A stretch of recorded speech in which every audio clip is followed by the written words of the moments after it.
ভারথানা গ্রাম পঞ্চায়েতের অ্যাসিস্ট্যান্ট এক্সিকিউটিভকে মারধরের অভিযোগ উঠল এক ঠিকাদারের বিরুদ্ধে। ঘটনাটি ঘটে শীতলকুচি বিডিও অফিসের সামনে।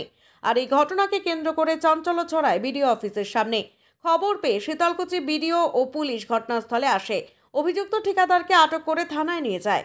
ভারথানা গ্রাম পঞ্চায়েতের অ্যাসিস্ট্যান্ট এক্সিকিউটিভ কুণাল কান্তি দাসের অভিযোগ, এদিন বিডিও অফিসে আসার সময় অটো থেকে নামার আগে ভারথানা এলাকায় কন্ট্রাক্টর মাহবুল আলম ও তার শাগরেদ জাহাঙ্গীর আলম কলার ধরে অটো থেকে নামায় তাকে। তারপর ঘুষি ও মারধর শুরু করে। অটোতে থাকা অন্যান্যরা ও স্থানীয়রা তাকে বাঁচায়। তার আরও অভিযোগ, কন্ট্রাক্টর মাহবুল আলম তার একটি কাজের বিল 4 গুণ বাড়িয়ে বিল করেছে, সেখানে অফিসের কারো স্বাক্ষর নেই। এই বিষয়টি নিয়ে বিডিওকে লিখিতভাবে জানিয়েছিলেন। আর এই ঘটনায় ওই ঠিকাদার এর আগে হোয়াটসঅ্যাপে তাকে SMS করে দেখে নেওয়ার হুমকি দিয়েছিলেন বলে জানান তিনি। যদিও ঠিকাদার মাহবুল আলমের দাবি, একটি কাজের বিল আটকে ছিল, সেটি দেওয়ার জন্য তার কাছে জানানো হয়েছিল, টাকা না দেওয়ায় বিল আটকে দিয়েছে। মারধরের অভিযোগ মিথ্যা। যদিও বিষয়টি নিয়ে শীতলকুচির বিডিও সোফিয়া আব্বাস জানান, এ বিষয়ে থানায় লিখিত অভিযোগ জানানো হয়েছে। কুণাল কান্তি দাস, আমি ভারথানা অঞ্চলের এক্সিকিউটিভ অ্যাসিস্ট্যান্ট। আমি আজ সকাল 10:40 নাগাদ শীতলকুচি বিডিও অফিসে আসি অফিসের কাজের জন্যই, এবং ম্যাডামকে আমার চিঠি দেওয়া ছিল এর আগে একটা বিল সংক্রান্ত ব্যাপার নিয়ে। এই বিষয় নিয়ে ম্যাডামের সাথে দেখা করতে আসি সকাল 10:45 নাগাদ। তখন আমার ভারথানা অঞ্চলের স্থানীয় কন্ট্রাক্টর মাহবুল আলম ও তার শাগরেদ ছিল আরেক কন্ট্রাক্টর হচ্ছে জাহাঙ্গীর আলম, দুজন মিলে আমি অটো গাড়িতে নামিনি, অটো গাড়ির ড্রাইভারের টাকাও দিতে পারিনি। আমার সাথে আরও স্থানীয় কলেজের মাস্টারমশাইরাও আমার সাথে অটোতে ছিল। তাদের সামনে আমাকে অফিসে গেটে গাড়ি থেকে ওই অটো গাড়ি থেকে আমাকে কলার এবং কোমর ধরে আরেকজন নিয়ে এসে তপনের চায়ের দোকানের সামনে ঘুষাতে নিয়ে আসে এখানে ঘুষি মারে এবং আমার জামাও ছিঁড়ে দেয়। এই দেখেন, হ্যাঁ, জামা ছিঁড়ে দেয়। সাথে আমাকে স্থানীয় লোকজন এবং ওই গাড়ি থেকেও দুজন মাস্টারমশাই নেমে এসে আমাকে বাঁচায়, নাহলে আমাকে ওইখানে রক্ষা না করলে আমাকে মেরে ফেলতো। এবং ওই কন্ডাক্টরের মধ্যে মাহবুল আলম তার গাড়ির ড্রাইভারকে ফোন করছে আমাকে গাড়িতে করে তুলে নিয়ে যাবে তারপরে আমিও খুব ভয় পেয়ে গেছি। এখনও আমার কাঁপছে, শরীর কাঁপছে ভয়ে। আমি চিঠি লিখছিলাম, কিন্তু চিঠি লিখতেও আমার শরীর কাঁপছে। আমি বিডিও ম্যাডামকে উনার একটা বিল নিয়ে, উনার বিল যা ছিল জেলার এস্টিমেট অর্ডার যেটা ছিল জেলা পরিষদ থেকে, তার থেকে 4 গুণ বেশি টাকা বর্ধিত করে বিল করা হয়েছে। এবং যে বিলে আমার বর্তমান অফিস স্টাফ ভারথানা অঞ্চলে কারো সাইন নাই। বিডিও অফিসে একটা বিল আসলে আমার সিগনেচার হয়ে বিডিও অফিসে আসবে অ্যাপ্রুভালের জন্য, আমার এনএসের সিগনেচার হয়ে আসবে, কিন্তু আমার এনএসেরও সিগনেচার নাই, আমারও সিগনেচার নাই। অথচ বিল ফাইল বিডিও অফিসে চলে এসে অ্যাপ্রুভাল হয়ে চলে গেছে। সাথে আমি যে বিডিও ম্যাডামকে এই বিষয়টা চিঠিতে জানিয়েছি যে বিলটা 4 গুণ টাকা বর্ধিত করা হয়েছে, বর্তমান অফিস স্টাফের কারো সিগনেচার নাই। সে গোপনীয়ভাবে বিলটা বিডিও অফিসে নিয়ে এসেছে, কী মাধ্যমে জানি না।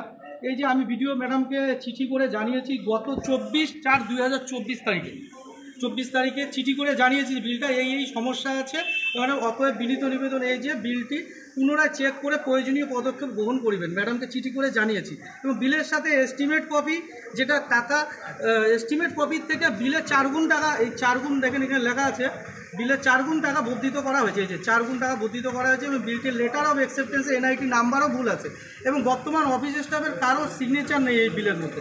এবং বিলের estimate copy, final bill, measurement book, work order, estimate copy, letter এবং আমার যে পুরানা এনে যার সিগনেচার আছে তার সইও ওখানে করা আছে। তার যে রিলিজ হয়ে গেছে তার 1 মাস আগে, বিলে সই করার 1 মাস আগে তারও রিলিজ অর্ডার আমি দিয়ে দিয়েছি এই কপির সাথে যুক্ত করে বিডিও অফিসে জমা দিয়ে গিয়েছি। কিন্তু তারপরেও কন্ট্রাক্টরে বলেছি, বিডিও ম্যাডামকে আমি চিঠি করেছি, ম্যাডাম আমাকে যেরকমভাবে আমাকে সাজেশন দেবে সেই অনুযায়ী আমি বিল ছেড়ে দেবো। ম্যাডাম যদি বলে বিল ছেড়ে দেবো, বা ম্যাডাম যদি বলে না বিলটা একটু চেক করে বিলটা ছাড়া হবে, সেই অনুযায়ী আমি বিলটা ছাড়বো। কিন্তু উনি ধৈর্য নেই। আমাকে এর আগেও মোবাইলে হোয়াটসঅ্যাপে, এই দেখেন হোয়াটসঅ্যাপে আমাকে ধমকি দিয়েছে যে তোমার দেখা হলে তোমার পরিস্থিতি আমি খারাপ করে দেব, আর রাস্তায় হোক, অফিসে হোক, আর বিডিও অফিসেই হোক, কোমরের বেল খুলে আগে পিটাবো, তারপর যা ব্যবস্থা নেওয়ার নিব। আমাকে হোয়াটসঅ্যাপে এই যে মাহবুল আলম দেখেন, এই যে মাহবুল আলম কন্ট্রাক্টর, উনি আমাকে হুমকি দিয়েছে। দেওয়ার পরে আজকে এবং উনার সাগরেদ যে জাহাঙ্গীর আলম, বিষয়টা নাকি থানায় অভিযোগ জানাবেন, এটা জানি না। আমার বিডিও অফিসের যে আমার কলিগ দাদা ভাইরা আছে তারাও দেখেছি আমাকে গাড়ি থেকে, না ওরাও পিছনের গাড়িতে ছিল অটোতে, তারা অভিযোগ জানাবেন এই ঘটনা। আমি এখন কি বলবো, এখন আমার তাহলে ওই অফিসে চাকরি করাই আমার জীবনের পক্ষে ঝুঁকি হয়ে যাবে প্রথমত। কারণ ওই অফিসে যেরকম আমি আজকে পাওয়ার দেখলাম, আমি এখানে ট্রান্সফার হয়ে এসেছি 1 বছরের মতো হয়েছে, আমি ইনাদের যা পাওয়ার দেখলাম কন্ট্রাক্টরদের, ওখানে আমার সঠিকভাবে কাজ করাই আমার পক্ষে কঠিন হয়ে দাঁড়াবে। এবং আমার আপনি আতঙ্কে রয়েছেন? হ্যাঁ, এই ঘটনার পর আতঙ্কে রয়েছেন? আতঙ্কে রয়েছি। এখনও আমি চিঠি লিখবো, ম্যাডামকে জানাবো এই সমস্যা হয়েছে, সেটাই ঠিকমতো লিখতে মানে হাত কাঁপছে আমার, যেভাবে আমাকে মারলো, ঘুষালো। ওরা সবাই দেখেছে। ঠিকাদার একটা অভিযোগ তুলেছে যে আপনি ওনার কাছে টাকা দাবি করেছেন। না, এটা তো এখন বলবেই, আমি তো আগে চিঠি করে জানিয়েছি। যদি ওরকম থাকতো তাহলে এই ভুলগুলো থাকলে আমি কেন হবো? এখন উনি বাচ্চার জন্য নানান কিছু বলার চেষ্টা করছে, সেটা আমি বুঝতে পারছি, হয়তো এটা শুনলাম আমি আপনার কাছে। আর 2 মাস আগে একটা বিল আসছিল, সেই বিলটা থেকে পাঠাইছে ব্লকে ইঞ্জিনিয়ার এবং ম্যাডাম সই করছে। সই করার পর আমি এক্সিকিউটিভকে জমা দিচ্ছি।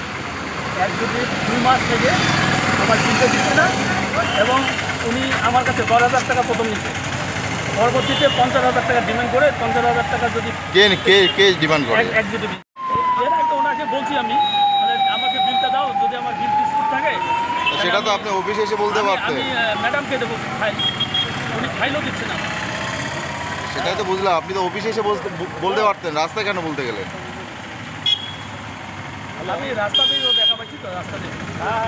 আপনার নাম? কোন কাজ ছিল? সোলার মাল। ওই অফিসারের এই কাজটা কি অফিসারের ব্যক্তিগত ছিল? না, এখানে তো এক্সিকিউটিভ মানে পেমেন্টটা কি ব্যক্তিগত হবে না অফিসিয়াল হবে? না, ও ব্যক্তিগত, ও তো পেমেন্ট বা এই যে কাজটা আপনি করেছেন বলছেন, সেই কাজটার পেমেন্টটা কি ব্যক্তিগত হবে না অফিসিয়ালি হবে? লাস্ট ম্যাডামের সই হওয়ার পর এক্সিকিউটিভের কাছে যায়, এক্সিকিউটিভ শুধু মারে, বিলটা মারে। আচ্ছা, এই বিলটাই মারতে। তাহলে অন প্রসেসিংয়ে বিলটা হয়। আপনি কি নিজের জন্য কিংবা পরিবারের সদস্যদের জন্য ভালো সেলুন খুঁজছেন? তাহলে আর দেরি কিসের? আজই চলে আসুন আমাদের প্রতিষ্ঠানে। উন্নত মানের পরিষেবা পৌঁছে দিতে মাথাভাঙা শহরে এই প্রথম হাজির উন্নত মানের salon translate professional, the ultimate salon destination for ladies and gents. আমাদের এখানে যত্ন সহকারে ছেলেদের হেয়ার কাট, মেয়েদের হেয়ার কাট সহ পার্লারের সমস্ত ধরনের কাজ করা হয়ে থাকে। Special service, hair straightening, hair smoothening, keratin, botox, facial অতি যত্ন সহকারে করা হয়। এছাড়াও আমাদের এখানে পাবেন pedicure, wax, bleach, threading, eyebrow, hair spa, hair colour, oil ম্যাসাজের মতো পরিষেবাগুলি। সেই সাথে রয়েছে দুর্দান্ত অফার। তাই দুর্দান্ত অফারের সুবিধা নিতে আজই চলে আসুন আমাদের প্রতিষ্ঠানে কিংবা যোগাযোগ করুন আমাদের সাথে। আমাদের ঠিকানা মাথাভাঙা থানাপাড়া রোড এবং পচাগড় সুজুকি শোরুমের পাশে। আমাদের মোবাইল নম্বর 9932232777।